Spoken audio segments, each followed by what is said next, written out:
I want to get to all of it, but man, to hear you say that is knowing what you went through. To hear you say that the first part was harder, the stuff that led up to it, the domestic abuse that you endured, that led up to that was harder than the actual incident itself.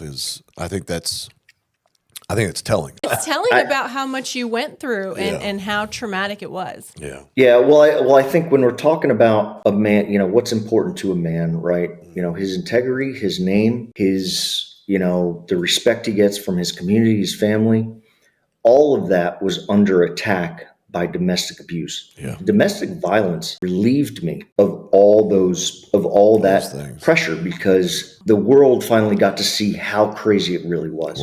Right? Because, for a couple of years, it's just a he said, she said. And that, happens a lot in courts, and the courts have a hard time, understandably, trying to figure out, who's who.